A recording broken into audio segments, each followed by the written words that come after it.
सभी हिंदी प्रेमियों का हिंदी साहित्य की क्लास में आपका स्वागत है। आज हम पढ़ेंगे भारतीय काव्य शास्त्र के अंतर्गत काव्य लक्षण, काव्य हेतु हमने पढ़ लिए हैं। आज हमारा तीसरा वीडियो है इनका काव्य प्रयोजन। प्रयोजन का अर्थ होता है उद्देश्य। अर्थ है कि काव्य प्रयोजन से तात्पर्य काव्य रचना के जो उद्देश्य होते हैं उनसे होता है। जैसे क्या उद्देश्य हैं काव्य के, किस उद्देश्य से काव्य की रचना की गई है। चलिए आज हम देखते हैं काव्य प्रयोजन।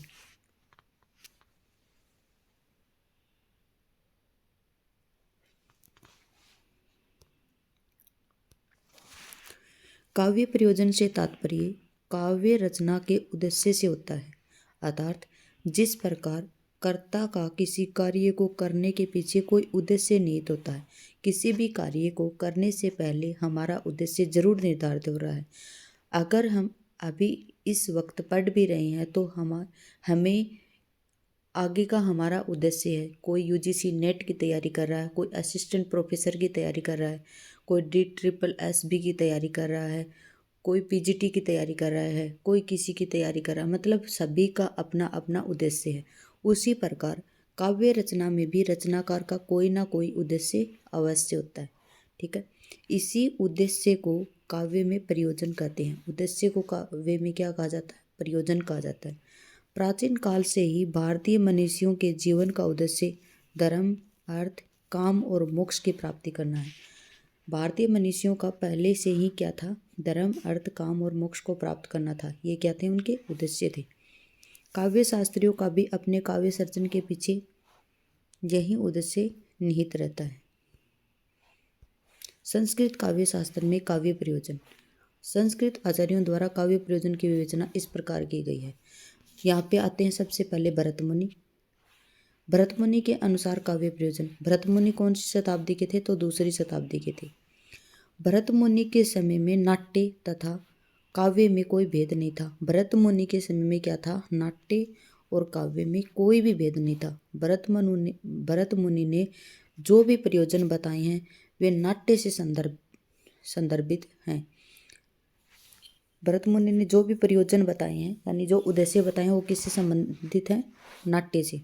परंतु तत्कालीन नाट्य व काव्य में भेद न होने के कारण उन्हें काव्य प्रयोजन माना जा सकता है। जिस प्रकार से भरत मुनि के अनुसार नाट्य या काव्य में क्या है? धर्म, यश और आयु का साधक, हितकारक, बुद्धिवर्धक और लोकोदेशक।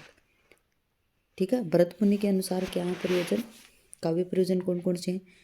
एक तो धर्म, एक यश, आयु का साधक, हितकारक, बुद्धिवर्धक और लोको उपदेशक होना चाहिए। ये क्या है? काव्य प्रयोजन है। किसके अनुसार? भरत मुनि के अनुसार।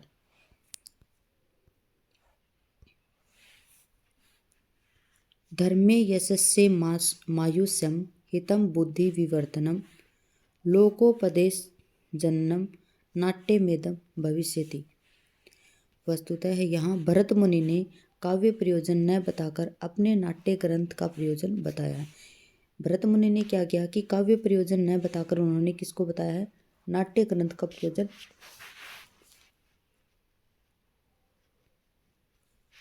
बताया है। भरत मुनि ने सांसारिक सुखों, धर्म, यश, आयु आदि को ही मुख्य प्रयोजन माना है। भरत मुनि ने किसको प्रयोजन माना है? सांसारिक सुख को, धर्म को, यश और आयु को। उन्होंने आनंद प्राप्ति तथा स्वांतः सुखाय का कहीं भी उल्लेख नहीं किया। उन्होंने क्या किया है? स्वांतः सुखाय का कहीं भी उल्लेख नहीं किया है और आनंद प्राप्ति का भी कहीं पे भी उल्लेख नहीं किया। किसने? भरत मुनि ने। उसके बाद में देखते हैं भामह के अनुसार। भामह के अनुसार काव्य प्रयोजन कौन से हैं? भामह कौन सी शताब्दी के थे? छठी शताब्दी के थे। भामह ने अपने ग्रंथ काव्य अलंकार में काव्य प्रयोजना का वर्णन दो प्रकार से किया है। क्या? कवि और पाठक के आधार पर। ठीक है, किसके आधार पर? कवि और पाठक के आधार पर तथा केवल कवि के आधार पर। इन्होंने दो प्रकार से काव्य प्रयोजन क्या बताया है, कौन कौन सा? एक तो कवि और पाठक के आधार पर, और अकेला एक केवल कवि के आधार पर। किस कौन कौन से बताए हैं? कवि और पाठक के आधार पर और केवल कवि के आधार पर।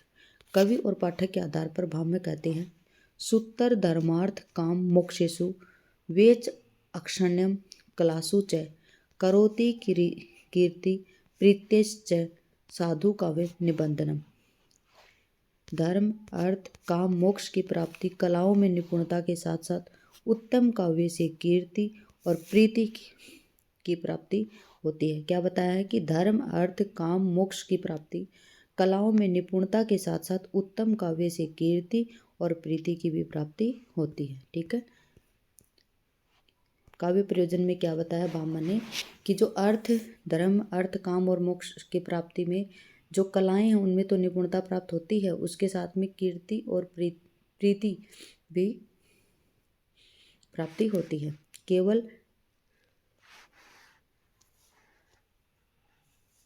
केवल कवि के आधार पर भाम्य के काव्य का प्रयोजन कवि के नाम को अमर रखना है।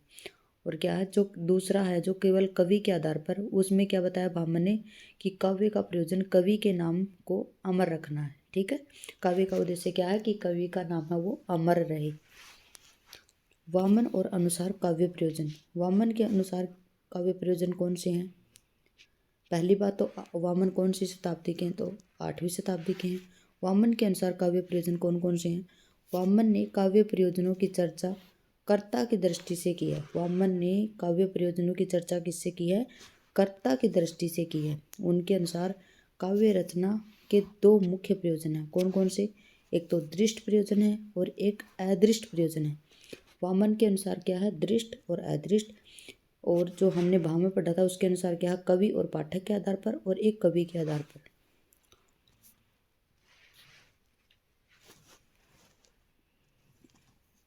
काव्यम सद दृष्टा दृष्टांत प्रीति कीर्ति हेतुत्वात्।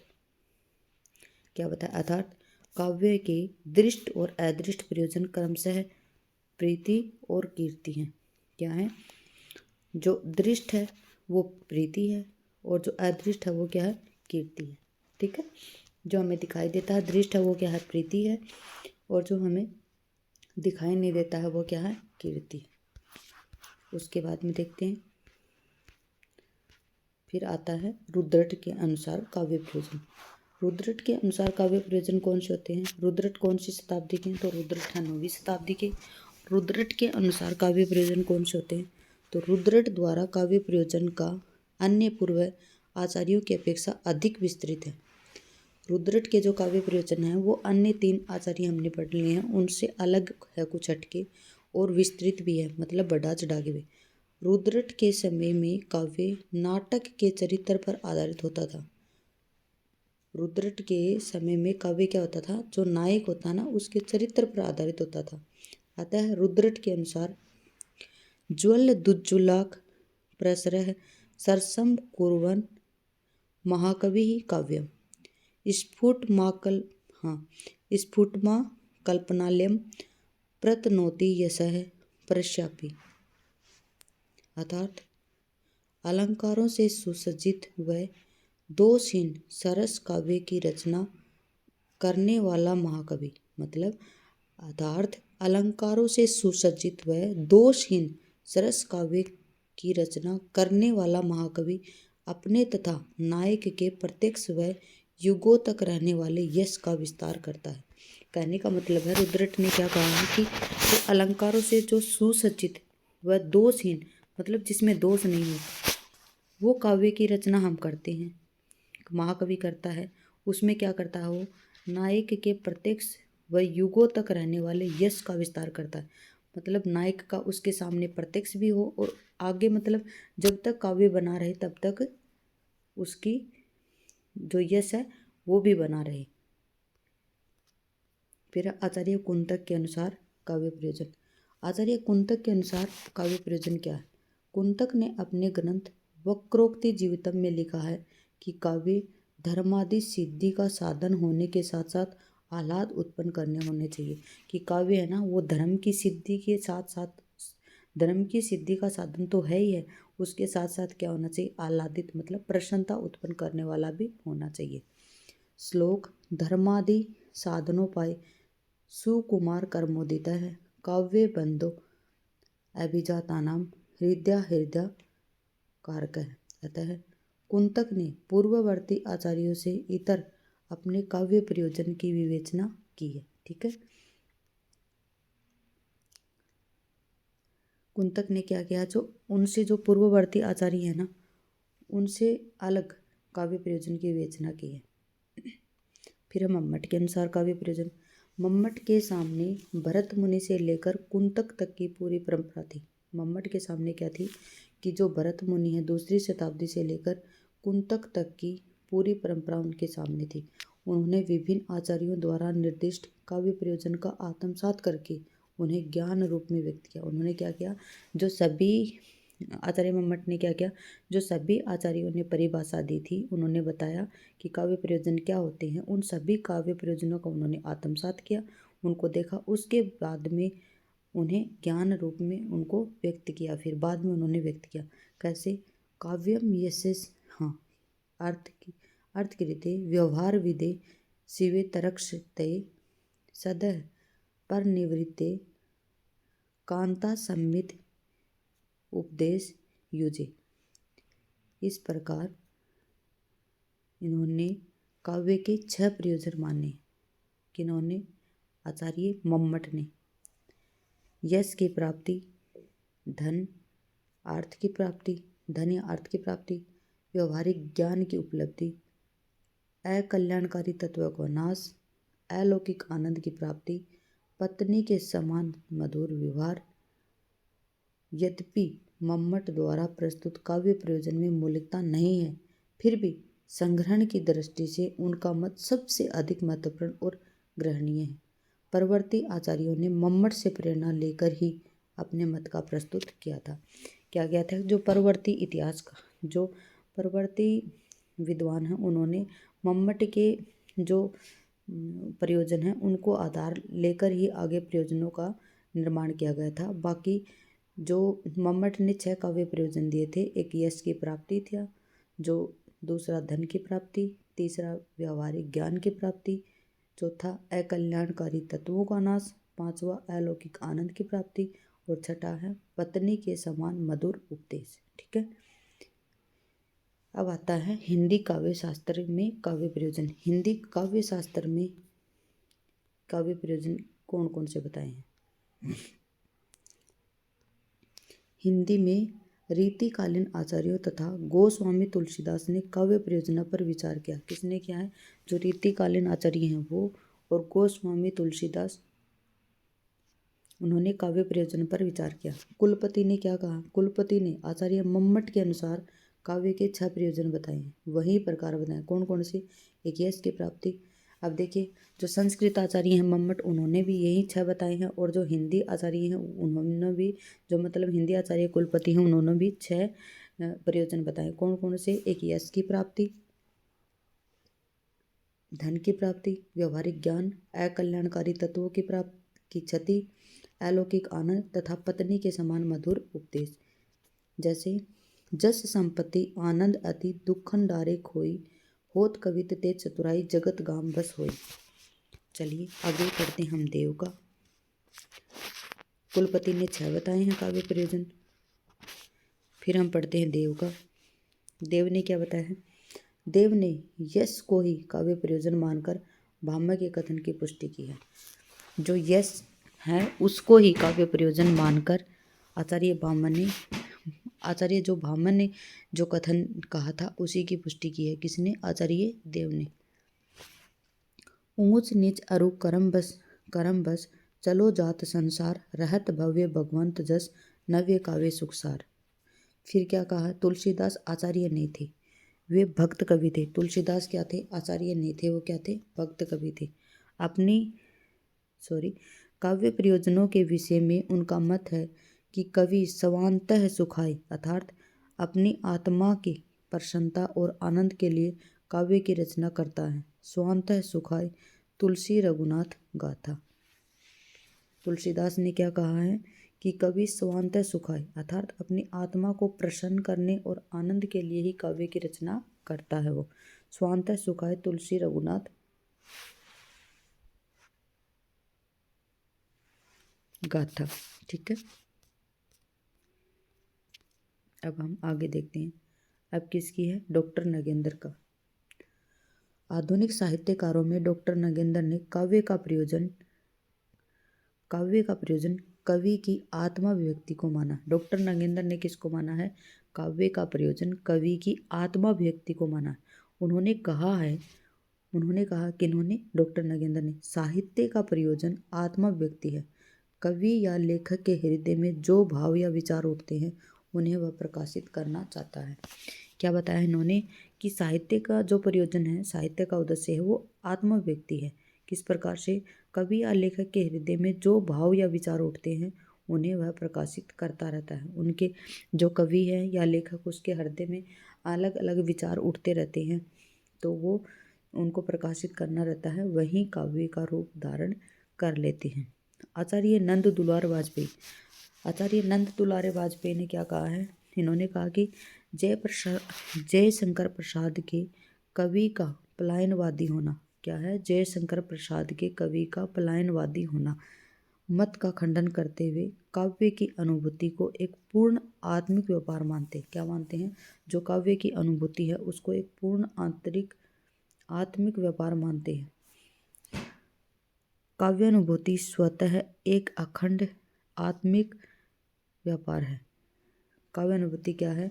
एक स्वतः ही एक अखंड और आत्मिक व्यापार है, जिसे किसी दार्शनिक, राजनीतिक, सामाजिक तथा साहित्यिक खंड, व्यापार या वाद से जोड़ने की आवश्यकता नहीं है। फिर है डॉक्टर रामधारी सिंह दिनकर। इन्होंने नंद दुलारे वाजपेयी के मत का समर्थन करते हुए कहा कि मैं यह जानता हूँ कि बसंत का गुलाल और कवि का स्वप्न अपने मन में पूर्ण होता है, वह किसी को कुछ सिखाने में नहीं होता है। उपयुक्त विवेचना से यही निष्कर्ष निकलता है कि काव्य का प्रयोजन अनुभूति को स्पष्ट व सुंदर अभिव्यक्ति में प्रस्तुत करना होता है। ठीक है,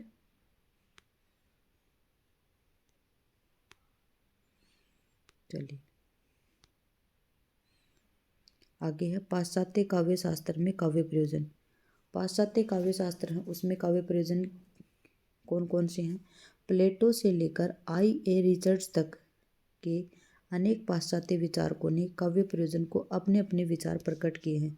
इन विचारों को 3 वर्गों में विभाजित किया गया। कौन कौन से? पहला है लोक मंगलवादी और उपयोगितावादी, फिर दूसरा आनंदवादी, तीसरा है समन्वयवादी और मध्य मार्गी। लोक मंगल और उपयोगितावादी, लोक मंगलवादी और उपयोगितावादी दृष्टिकोण। इस वर्ग में जो लोक मंगलवादी और उपयोगितावादी, इसमें कौन है? प्लेटो, रोस्किन और टोल्स्टॉय। इन सभी ने काव्य के प्रयोजन पर अपने अपने विचार प्रकट किए। किन्होंने? जो प्लेटो, रोस्किन और टोल्स्टॉय हैं, इन्होंने लोक मंगलवादी और उपयोगितावादी दृष्टिकोण प्रस्तुत किया है। प्लेटो ने काव्य का चरम लक्ष्य लोक मंगल को माना। जो प्लेटो हैं, इन्होंने काव्य का परम लक्ष्य किसको माना है? लोक मंगल को माना। इसी के अभाव में प्लेटो ने होमर जैसे महान काव्य सर्जक की भी आलोचना कर दी है। किसी के अभाव के कारण क्योंकि इन्होंने लक्ष्य क्या माना है? इन्होंने लोक मंगल को माना है, और इसी के अभाव के कारण मतलब वहाँ पे लोक मंगल का अभाव होगा, इसीलिए प्लेटो ने होमर जैसे महान काव्य सर्जक की भी आलोचना की है।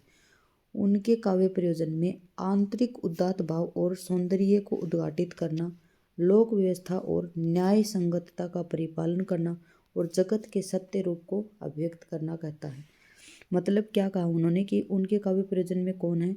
एक तो आंतरिक उदात्त भाव है और सौंदर्य की उद्घाटित करना है, लोक व्यवस्था और न्याय संगतता का परिपालन करना है तथा जगत के सत्य रूप को भी अभिव्यक्त करना है।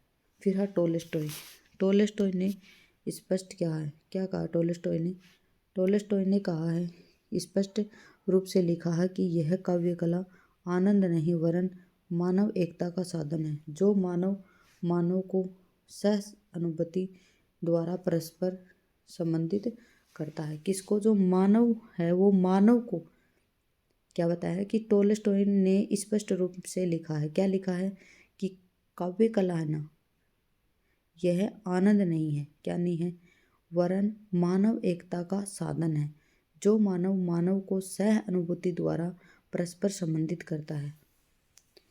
आनंदवादी दृष्टिकोण। आनंदवादी आलोचक काव्य प्रयोजन आनंदवाद को मान्यता देते हैं।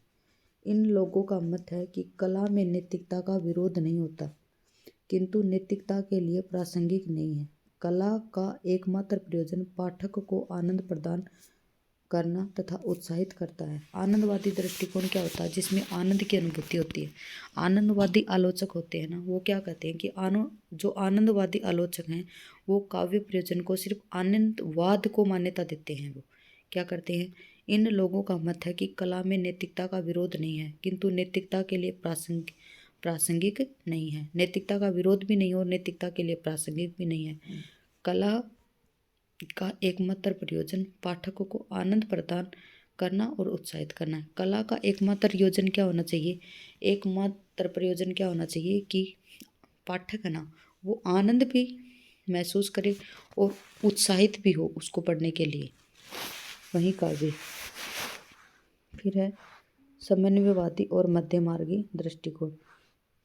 समन्वयवादी और मध्यमार्गी दृष्टिकोण क्या कहता है, समन्वयवादी दृष्टिकोण रखने वाले विचारकों में अरस्तु, डायटन, होरेस, वर्ड्सवर्थ, मैथ्यू अर्नोल्ड के नाम मुख्य रूप से आते हैं। अरस्तु के अनुसार क्या है कि कला का विशिष्ट उद्देश्य आनंद है। अरस्तु के अनुसार कला का विशिष्ट उद्देश्य मतलब एक विशिष्ट उद्देश्य होता है, वो क्या होता है, आनंद होता है।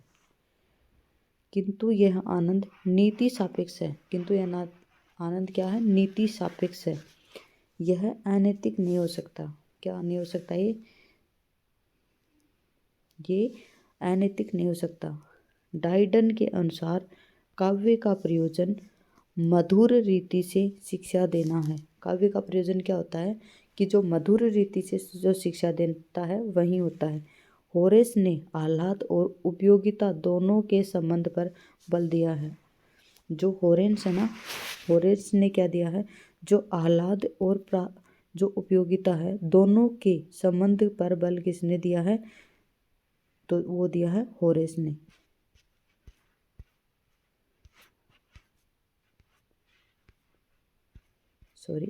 बस यहीं तक ही था। कल हम करेंगे प्रमुख काव्य संप्रदाय तथा सिद्धांत। आज तक इतना ही। जय हिंद, जय भारत।